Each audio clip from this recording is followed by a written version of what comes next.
Les Madridistas, après avoir éliminé le PSG puis Chelsea, le Real Madrid s'attaque à l'ogre Manchester City. Guardiola vs Carlo Ancelotti, un déplacement du côté de l'Etihad Stadium où le Real Madrid n'a jamais gagné. Manchester City, Real Madrid, c'est demain à 21 h.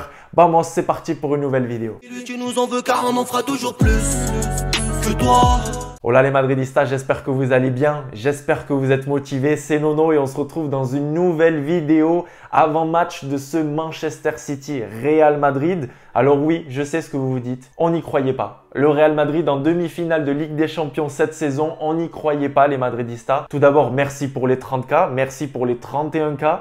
Merci à toutes et à tous les Madridistas. On se concentre sur ce match de Ligue des Champions, match aller de cette demi-finale Manchester City-Real Madrid. Comme je vous l'ai dit dans l'intro, le Real Madrid n'a jamais gagné du côté de l'Etihad Stadium. Donc demain, on peut le faire les Madridistas. Et moi, je vous le dis directement là comme ça, à chaud, je suis bouillant. Manchester City-Real Madrid, je vois bien 2-1 pour le Real Madrid. Donnez-moi votre prono dans les commentaires. On se retrouve pour une nouvelle vidéo après un week-end très long. Pas de Liga pour le Real Madrid qui a pu se reposer et ça fait plaisir. De son côté, le Real Madrid a pu préparer ce match important parce que petite pause les Madridistas, on est à 1 point de gagner cette Liga ce week-end face à l'Espagnol de Barcelone. On a notamment posé cette question-là à Carlo Ancelotti. Est-ce qu'on ne pense pas déjà à la fête du week-end prochain avec cette Liga qui est à pas grand-chose là d'être gagnée les Madridistas? On se concentre sur cette Ligue des Champions. L'objectif, Stade de France finale. Et ça passe par une très bonne prestation face aux hommes de Pep Guardiola qui a quelques absents, notamment Cancelo,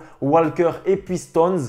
Mais du côté du Real Madrid, et elle est là la mauvaise nouvelle, malheureusement, Casemiro ne va pas pouvoir participer à la rencontre. Ça, c'est quasiment sûr. Hein. On l'a vu lorsque Carlo Ancelotti a commencé à nous parler des joueurs qui vont bien, qui sont en reprise. Voilà, on a vu le visage concernant Casemiro. Ça va jouer ce week-end en Liga face à l'Espagnol de Barcelone pour obtenir ce titre. En revanche, pour l'international brésilien, ça va être compliqué demain pour Casemiro.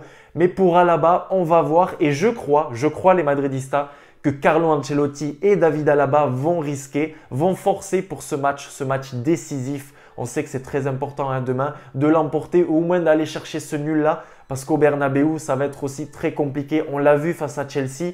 Les matchs retour sont très compliqués à domicile. En tout cas, les Madridistas, vidéo sponsorisée par OneFootball. Vous le savez, l'application numéro 1 sur le foot. Si tu as besoin des dernières infos sur ton club, notamment sur le Real Madrid, c'est très simple. Tu te connectes App Store ou Android directement, hop, tu télécharges OneFootball, l'actualité sur tes clubs préférés. Et moi notamment, je viens de rater la conférence de presse de Carlo Ancelotti. Tu te connectes sur OneFootball, tu as toute la conférence de presse traduite en français rapidement, c'est efficace. Et puis les classements, les notifications, les calendriers, les résultats, tout est à suivre sur OneFootball. Je te mets le lien dans la description si tu souhaites télécharger l'application. Juste avant d'aller un petit peu plus loin sur ce Manchester City Real Madrid, parce que je sais que vous êtes bouillants les Madridistas, dans les commentaires, lâchez-moi votre prono, lâchez-moi vos meilleurs à la Madrid. Je sais que vous êtes chaud là derrière cet écran. En tout cas, voilà, on parle beaucoup de Rudiger. Ça, c'est aussi une information cette semaine qui est importante. Et on m'a beaucoup posé la question sur les réseaux, notamment sur Instagram. Je te laisse ici mon Insta si tu souhaites m'ajouter. Écoute, moi Rudiger, je suis pour.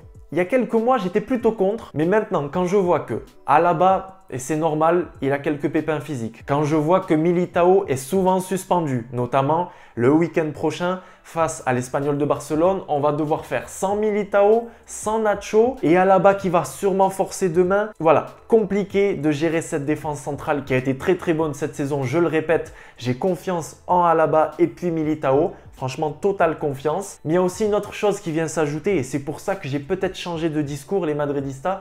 C'est que Ferland Mendy est souvent blessé. Ferland Mendy, c'est simple, cette saison, les Madridistas, j'ai les stats, j'ai tout. C'est 17 matchs ratés cette saison 2021-2022. Donc, un Ferland Mendy qui est bon, qui sécurise son côté gauche comme on l'a dit, même si on ne va pas parler de ses lacunes offensives, etc. On ne va pas refaire le replay de tout ce qu'on a pu dire. Mais un Mendy qui est souvent blessé, une défense centrale qui a besoin de souffler. Militao et Alaba font partie des joueurs qui ont le plus joué cette saison, le plus utilisé par Carlo Ancelotti, par notre coach italien. Donc voilà pourquoi je dis oui pour Rudiger. En revanche, pourquoi je disais non? Parce que Monsieur Rudiger était trop gourmand avec son agent, bien évidemment, et ça demandait des 13-14 millions à l'année. Et puis, bizarrement, après son élimination face aux Madridistas. On a un Rudiger qui change d'avis, le Real Madrid qui revient un petit peu aussi sur le dossier. Et puis finalement, on est prêt de conclure l'affaire à 9-10 millions par an. Donc là, je dis oui pour renforcer cet axe. Et puis, je dis oui les Madridistas pourquoi pas décaler David Alaba sur le côté gauche et puis avoir une charnière Militao-Rudiger. Et je me languis de voir cette charnière Rudiger avec Militao. Ça risque d'être incroyable. Ça va être costaud. Préparez-vous à revoir le Sergio Ramos et le Pepe bis au Real Madrid. Ça, on verra la saison prochaine. En tout cas, nous les Madridistas, il faut qu'on se concentre sur cette demi-finale aller de Ligue des Champions. C'est fou, hein? Mais on est en demi-finale. On est à 180 minutes d'une finale de la Ligue des Champions au Stade de France. C'est complètement fou et ça va passer par une bonne prestation. Est-ce que Carlo Ancelotti va partir sur un 4-4-2 avec Vinicius Junior, Benzema, le duo magique comme d'habitude, ou est-ce qu'il va préférer apporter Rodrigo qui a été, j'ai envie de le dire, excellent lors des dernières rencontres? On va voir ça les Madridistas dès demain et c'est vraiment le petit doute de la part de notre coach qui nous dit c'est soit Camavinga, soit Rodrigo pour demain. Est-ce que je vais jouer avec 3 attaquants ou 2 attaquants? Est-ce que je décide d'apporter l'énergie, l'enthousiasme de Camavinga au milieu de terrain qui peut faire du bien sachant que Manchester City va nous faire courir? Carlo Ancelotti l'a dit, ils vont avoir le ballon, on va avoir des périodes où on va souffrir, on va devoir courir, on va devoir être compact. Rappelez-vous, Carlo Ancelotti nous disait pour lui, l'Atlético de Madrid avait très bien défendu lors du quart de finale Manchester City-Atlético de Madrid et puis Atlético de Madrid-Manchester City. Qui était le buteur lors de ces quarts de finale? Il y a eu seulement un but, c'est le Belge Kevin De Bruyne. Pas besoin de vous le présenter, le Belge. On risque sûrement d'avoir un duel Luka Modric, Kevin De Bruyne en défense côté Manchester City. Plutôt un Ake avec un Zinchenko pour remplacer un Walker qui est touché à la cheville et puis de l'autre côté un Cancelo qui est suspendu pour cette demi-finale. Sinon dans l'axe on retrouvera Laporte avec Ruben Dias et puis côté City la qualité elle est là les Madridistas. Gundogan, Bernardo Silva que j'aimerais voir du côté du Real Madrid si Lucas Vazquez, Asensio, Brahim etc sont amenés à quitter le Real Madrid ou à ne pas prolonger du côté du Real Madrid. Sans oublier Riyad Mahrez qui est très bon en Ligue des Champions, un petit peu comme notre Rodrigo sur ce côté droit. Donc on va avoir aussi ce duo Riyad Mahrez, Karim Benzema. Karim Benzema, je compte sur toi frérot. Moi je vous le dis les Madridistas, je vois bien ce 1-2 pour le Real Madrid. Le Real Madrid, comme je vous l'ai dit dans l'intro, qui n'a jamais gagné à l'Etihad Stadium. C'est le moment de le faire les Madridistas, j'y crois. Cette équipe de Manchester City, elle n'a pas perdu en championnat depuis le 19 février. C'était face à Tottenham avec une défaite 3-2 je crois les Madridistas. Et puis un peu plus récemment, il y a eu une défaite en coupe face à Liverpool qui est leur principal rival en Première Ligue. Ça se joue à un point les Madridistas. De notre côté, c'est un peu plus tranquille pour le Real Madrid qui n'a pas joué ce week-end. C'est vrai que c'est positif pour nous. Les joueurs ont pu se reposer. Les joueurs ont pu travailler tout l'aspect tactique.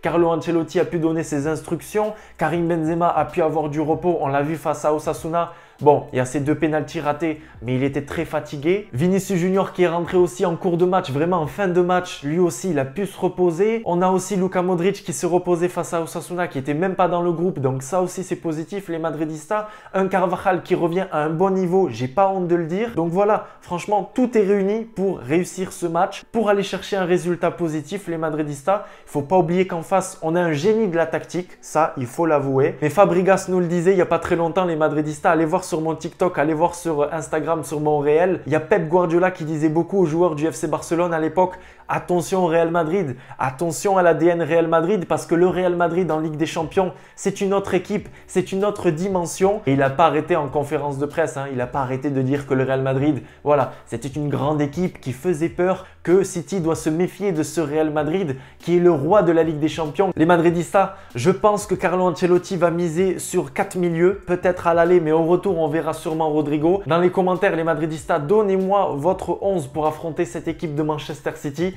J'espère que vous êtes chaud bouillant, j'espère que vous êtes en forme parce que demain, on va avoir un grand match de football, je l'espère en tout cas. À la Madridina Damas, n'oublie pas de t'abonner, n'oublie pas d'activer la cloche des notifications. Les Madridistas, demain à l'Etihad Stadium, je veux voir le même Real Madrid qu'il y a quelques jours face à Chelsea. C'était à Stamford Bridge, j'y étais les Madridistas, n'oubliez pas d'aller voir le vlog. Je veux voir cette rage, je veux voir cette envie, je veux voir cette équipe qui veut aller chercher une nouvelle finale pour pourquoi pas rêver d'une 14e Ligue des Champions. Nous on se retrouve dès demain pour le débrief de ce Manchester City Real Madrid. On y va, vamonos et ciao les Madridistas, on se retrouve dès demain soir. Allez, vamos!